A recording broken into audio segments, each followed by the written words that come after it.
Hoy,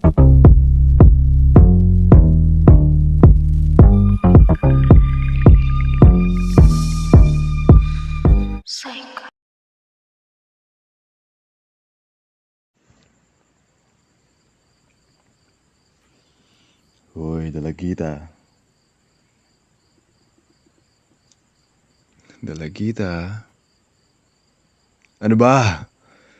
Hindi mo ba talaga ako papansinin? Mukha ba akong anino dito? Alam ko na.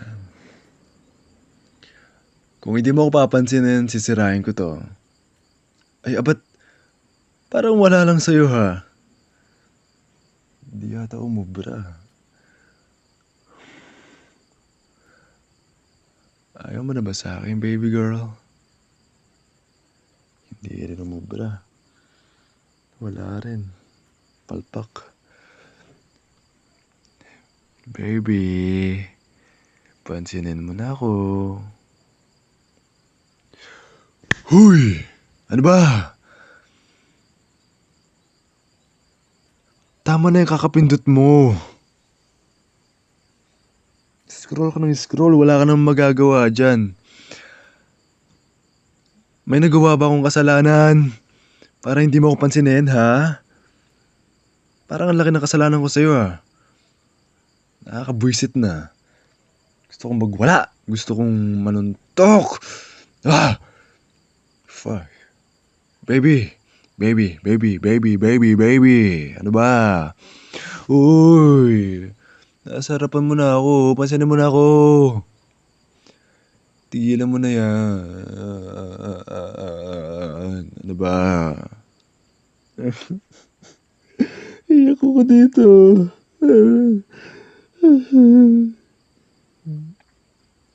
Wala talaga. Ayaw ko pansinin. Grabe ka na sa akin.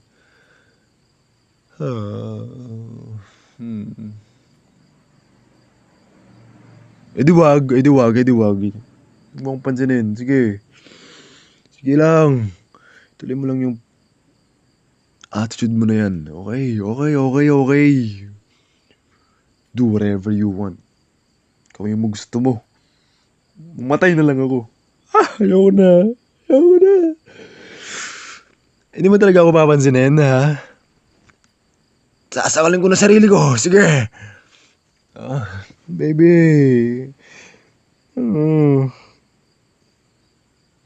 Baby. Pansinin mo na ako. Hindi ko na alam ang gagawin ko sa'yo.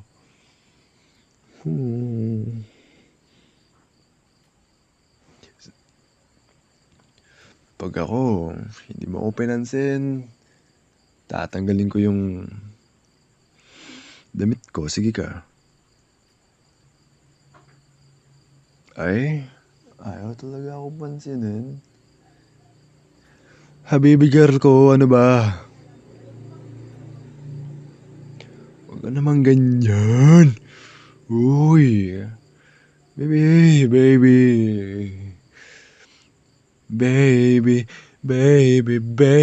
Oh, pansinin mo na ako.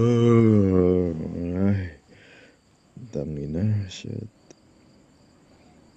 Nakakaurat, nakakabwisit. Ang sarap ng gantong feeling. Gusto ko manuntok, gusto ko magwala, gusto ko magpakalasing. Gusto ko na lang maging ipis, gusto ko na lang maging itlog, gusto ko na lang maging baboy, gusto ko na lang maging lahat. Ano ba? Reset. Sige, tuloy mo lang yan. Sige. Tangina. Huwag mo akong pansinin, ha? Tuloy mo lang yan.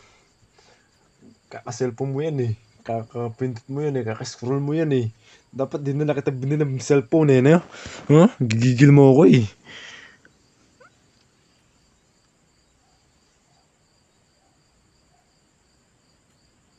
Okay. Daldal ko na. Hindi mo naman ako pinapansin, eh. Reset. Okay. Kung hindi mo ako papansinin, Tititikin na lang kita.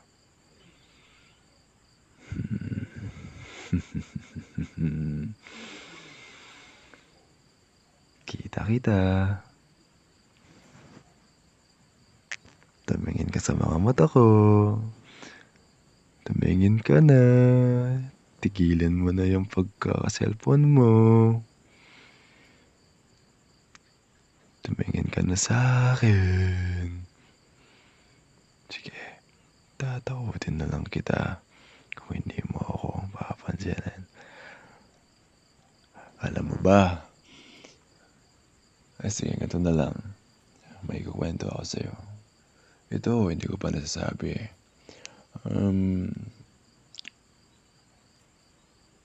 Way back 2026, nung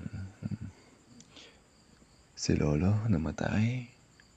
Sobrang lungkot. Sobra. Kasi namimiss ko siya.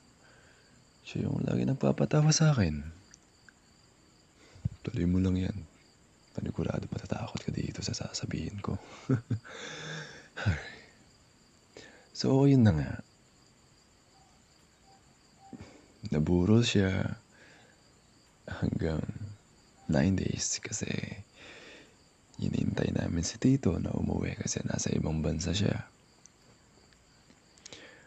Nung nakauwi na siya, sobrang lungkot talaga. And nung nilibing na siya, ang daming taong pumunta kasi sobrang bait ni Lolo. Sobrang bait niya. Hindi lang ako makapaniwala. Bilis ng panahon, 2024. Ilang years na siyang wala sa mundo. Pero hanggang ngayon, namimiss ko pa rin siya. Malapit na rin yung birthday niya. Mabalik tayo sa usapan.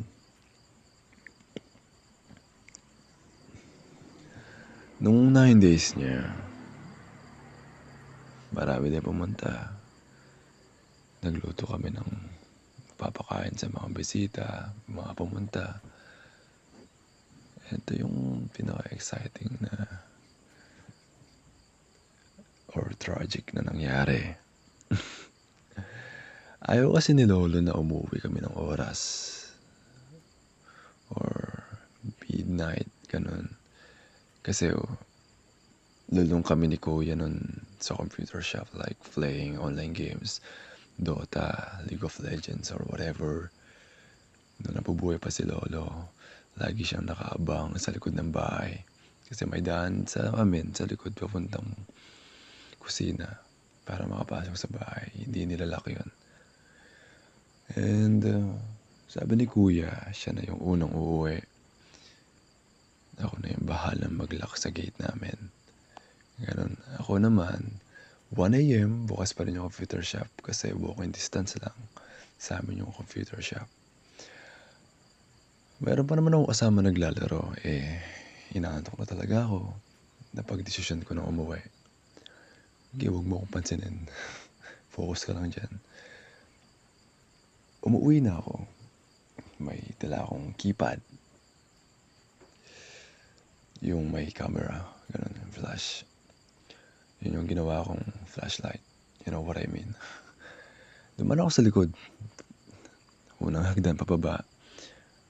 Liligo ka ng kaliwa. Hagdan ulit papuntang kusina. Gulat na gulat ako. Tangina. May nakaupo. Na naka-white.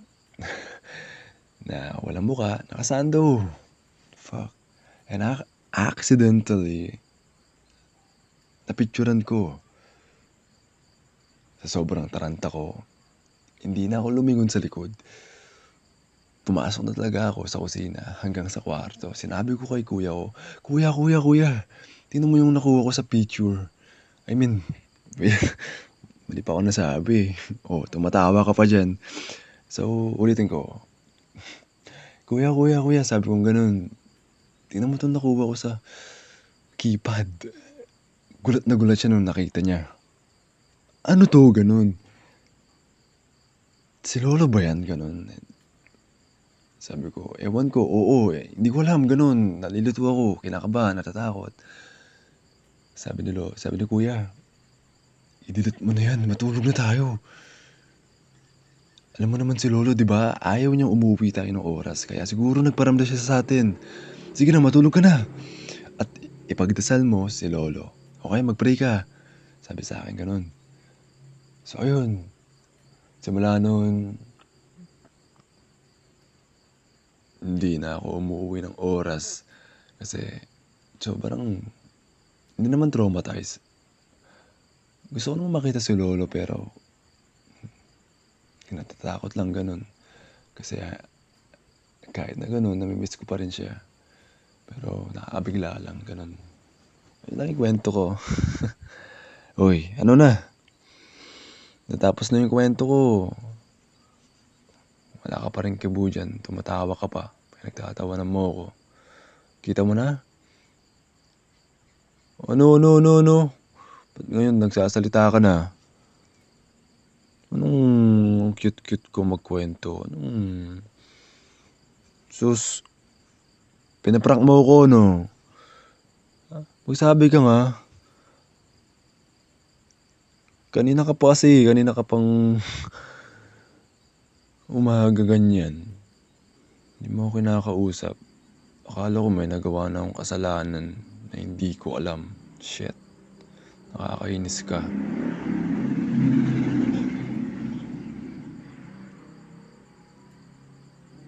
Okay, pinapansin mo na ako. Tawa-tawa ka pa dyan. Ano ba ginagawa sa akin yan, ha? Para inisin ako. Para, ano? Alam ko na. You want my lambing. Gusto mo ng lambing? Okay. Come here. Yeah, closer. Let me hug you. Cuddles? Yeah. Okay. Love you.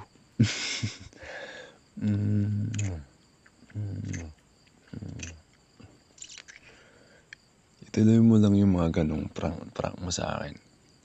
Oo, nainis ako pero siguro kasama na yun sa labing-labing natin, ganun.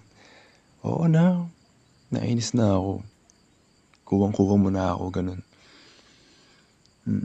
Love you so much, baby. Mwah. Mwah. Mwah. Mwah. Ano ba yung tinitingnan mo dyan? Oh.